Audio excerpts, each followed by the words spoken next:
Hello, little bears. You are the little bears. My name is Daddy, and welcome to story time.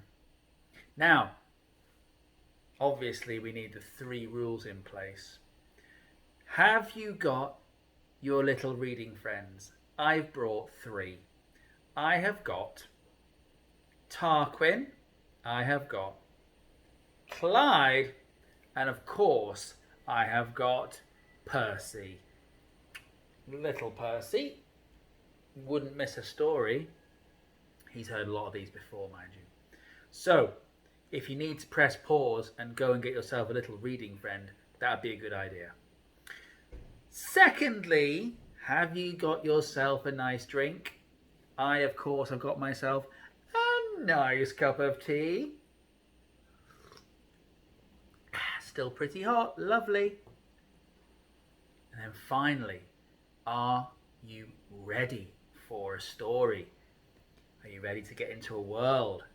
I am.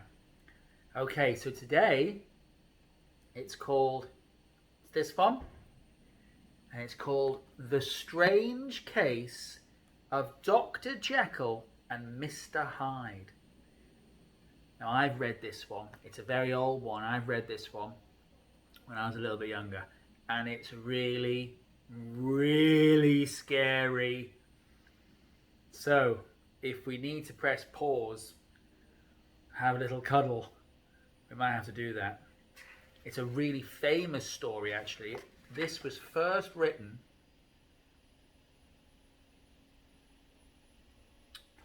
doesn't actually say, but this was first written, I think, over 100 years ago by a man called Robert Louis Stevenson. It's been adapted a lot since then. Anyway, if you're nice and cozy, if you're in a good place and you've got your little reading friends and a nice drink and you're ready, let's get on with the story. So, The Strange Case of Dr. Jekyll and Mr. Hyde. Chapter 1. The Story of the Door. It was a cold night in London. The full moon hung low over the city's rickety rooftops, and wisps of fog floated like ghosts through the squalid streets. Two men strode side by side along a lamplit lane, their footsteps echoing around the old walls. Their names were Mr. Utterson and Mr. Enfield. There they are.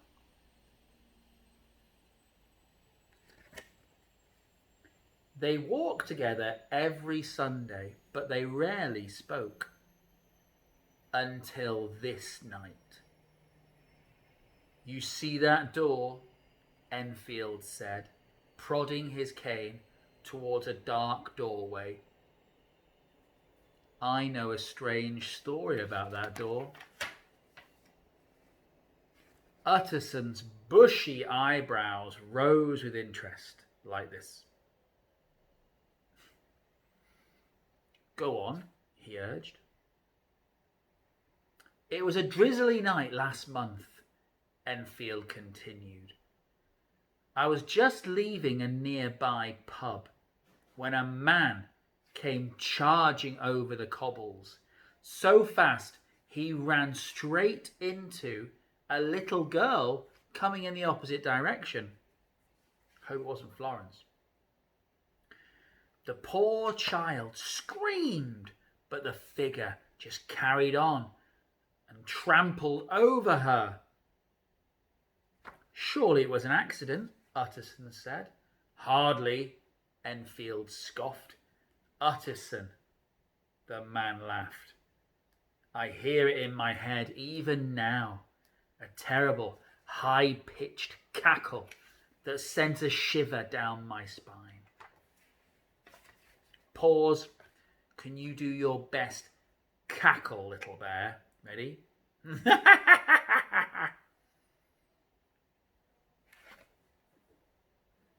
That's my best one. I don't want to scare the little guys too much. What did you do? Utterson asked. Well, I set off after the man and tackled him. But when I saw his face, I wished that I hadn't. His eyes were so dark they were almost black, and his mouth was twisted into a sinister sneer. I swear he looked like a monster. Come on now, Enfield, Utterson laughed. Surely you exaggerate. I'm sure that I do not, Mr. Utterson. The very sight of this man made my stomach turn. Still, I composed myself and dragged him back to the scene of his crime. The little girl was crying, and her family had called for the police. How did the fellow react to that?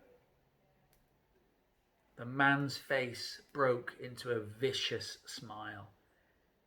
He told them that he wished to avoid a scene, and he offered the family £100 to remain silent. Did they accept? Utterson asked. They did. The sinister figure led us to this very house, where he produced the money and simply tossed it on the ground. Then he turned and slammed the door into their faces. Enfield and Utterson continued strolling through the gaslight. I tell you, Utterson, Enfield said, never in my life have I met such a fiend. I am still haunted by his memory of his ghoulish face and his brutal manner. Utterson smiled at his friend's dramatic descriptions. I shall be careful to avoid him, he replied. Did he give you his name? He did. His name was Hyde. Edward Hyde. Utterson's smile disappeared. Hyde, he said, are you sure? Well, does the name mean something to you? Asked Enfield. No, Utterson muttered. It means nothing to me. But Utterson was lying. The name Edward Hyde had haunted him too, but for a very different reason. Pause.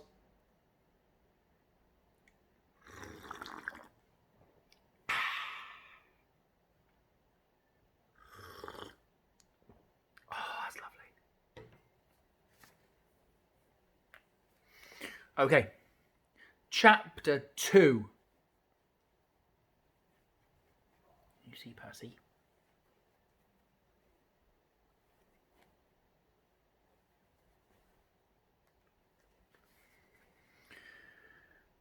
Chapter 2, The Search for Mr. Hyde. That evening, Utterson sat in his house beside a crackling fire, gazing at a document in his hand.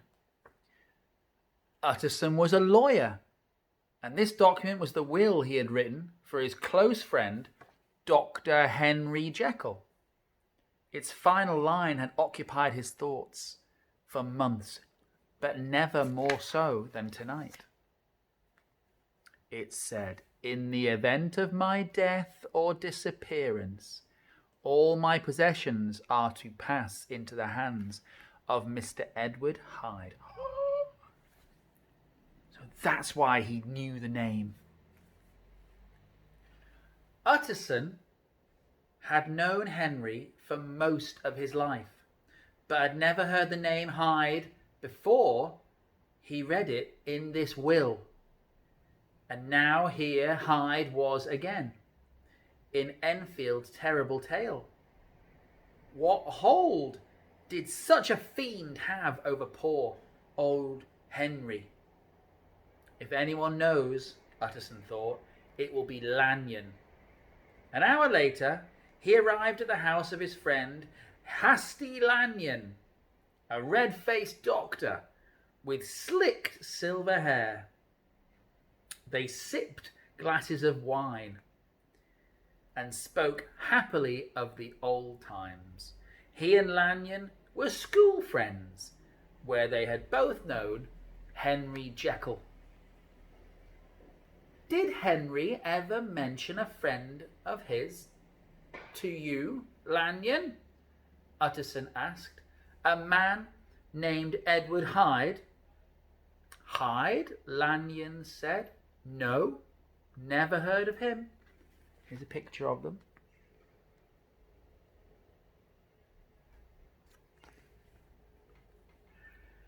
But I have not spoken to Henry in almost a year. We might both be doctors, but he began to speak such unscientific balderdash that I feared he had lost his mind. Now, let us talk about a happier subject, like the Reds. But all Utterson could think of was that sinister name in Henry Jekyll's will. If he is Mr. Hyde, the lawyer decided, then I shall be Mr. Seek. From that night on, Utterson began to haunt the door that Enfield had shown him.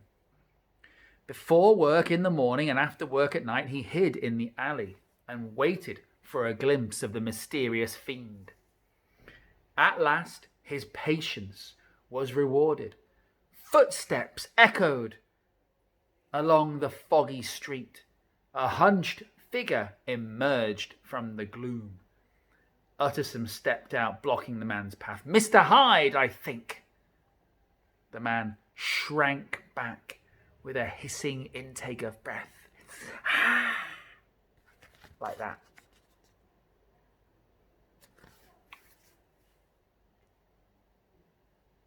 How do you know me? He snapped. First, Utterson said, will you let me see your face?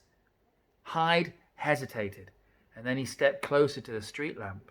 Utterson shivered when he saw the man in the light. It was hard to say what was wrong with him. Just there was something evil about his face. A line hung from his mouth as he kept grinding his rotten teeth. Now, Hyde snarled, tell me how you know me. Henry Jekyll gave me this address. At this, Hyde broke into a savage laugh. He barged past Utterson, knocking the lawyer to the ground. The door slammed closed behind him as he disappeared into the house. Utterson sat on the cobbles, trying to calm his hammering heart. Poor Henry, he thought. What can this devil have over him? Come on, Percy. You'll be okay. Gosh. Pause.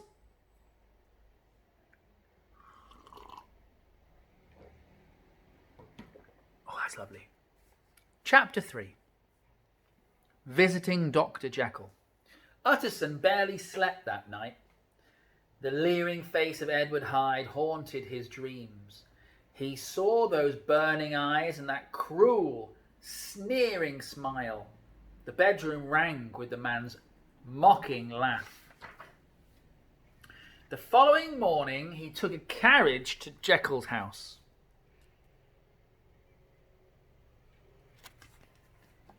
A marble-stepped mansion with flowers hanging by the door. Inside, the doctor greeted Utterson with a friendly handshake and a beaming smile. As they ate breakfast together, Utterson studied his old friend. He was the same age as Utterson and Lanyon, but always seemed 10 years younger. He certainly didn't look like a man stalked by a sinister enemy, but Utterson had to be sure. I want to talk to you about that will of yours. Jekyll's smile vanished. I asked you never to speak of it. And I hope not to, Utterson said, except I have since heard more about this man, Edward Hyde. Henry, what I heard was abominable. I am aware that you've met him, Jekyll said, and that he was uncivil to you. Uncivil? This man is a fiend, Henry. And yet you have left him your entire fortune in your will? Tell me what hold he has over you. Jekyll rose. The firelight cast his shadow long and monstrous across the wall. Oh, spooky. Oh. Percy! Fell down. Percy!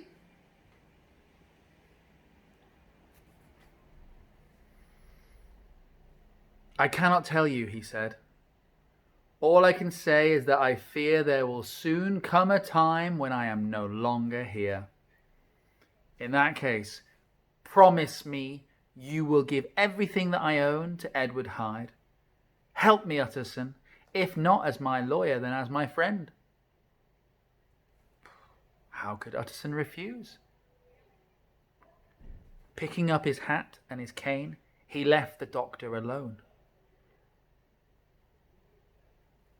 I can't pretend that I will ever like Hyde, he said, but I promise. Chapter 4. An Inspector Calls.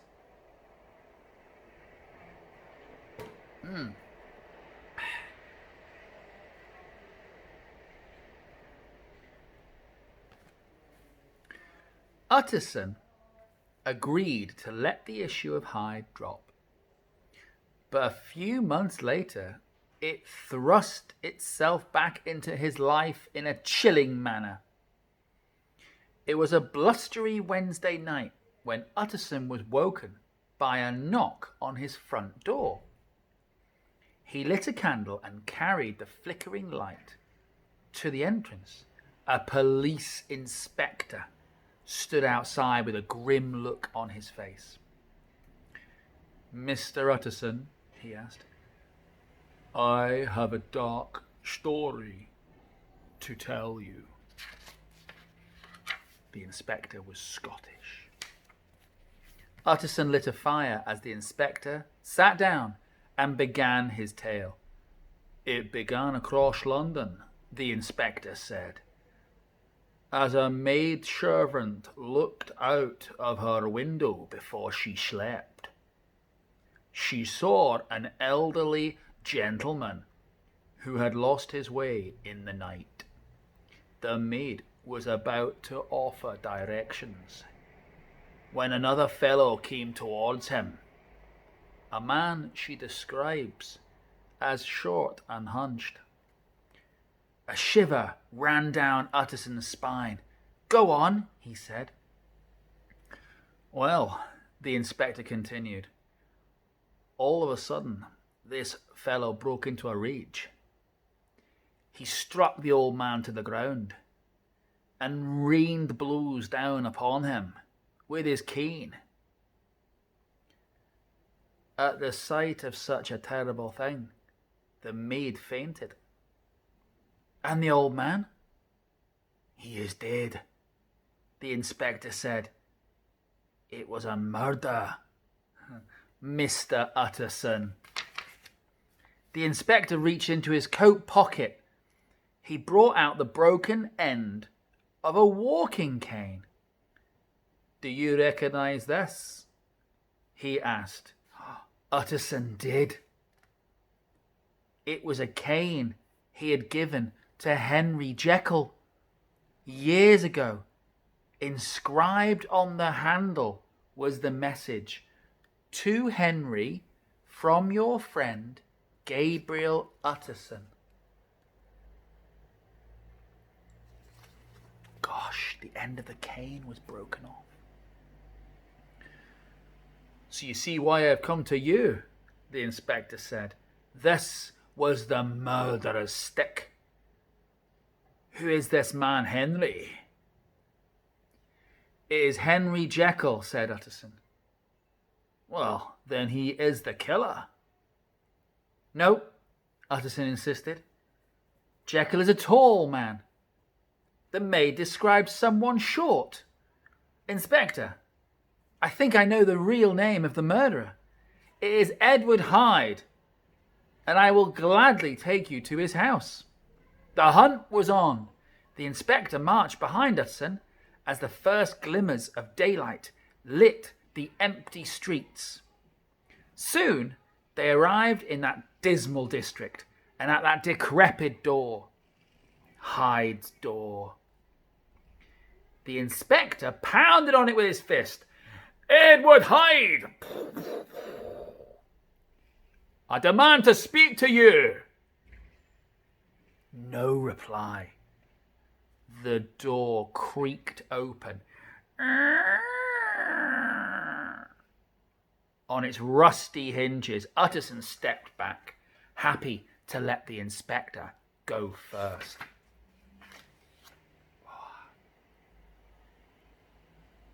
It was morning outside, but the house was dark and dingy within.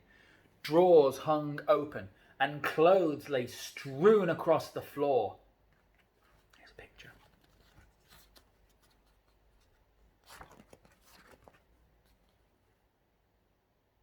Be the inspector.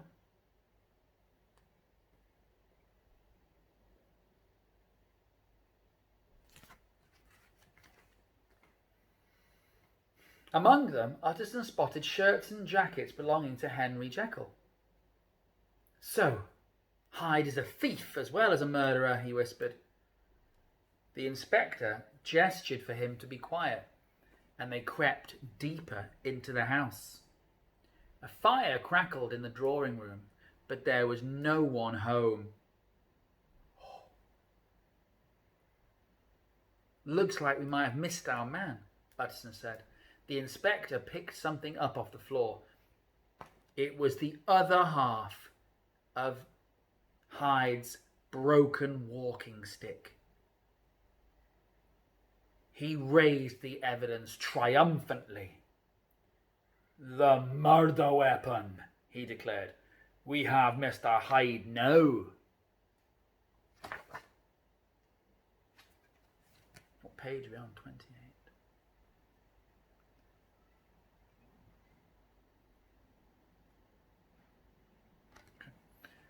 One more chapter, I think I'm halfway. Chapter 5, The Incident of the Letter. It was late afternoon by the time Utterson arrived at Henry Jekyll's house. The doctor's butler, Poole, greeted him with a worried frown. "My master is in, sir, but he is in strange spirits." Poole led Utterson to a laboratory at the back of the house.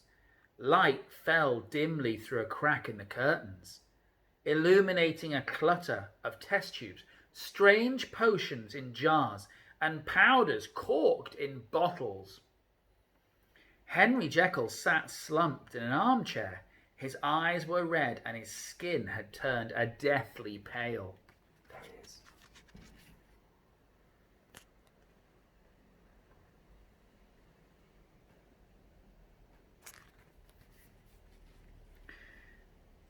"Have you heard the news about your friend Hyde?" Utterson asked. "The police are searching for him across London." Jekyll groaned in despair. "Oh, Utterson, I swear that I am done with Edward Hyde. Mark my words, that terrible man will never be heard from again. But there is one last thing." Jekyll held up a crumpled sheet of paper. The page trembled in his hand. "A messenger brought this letter today from Hyde," he said.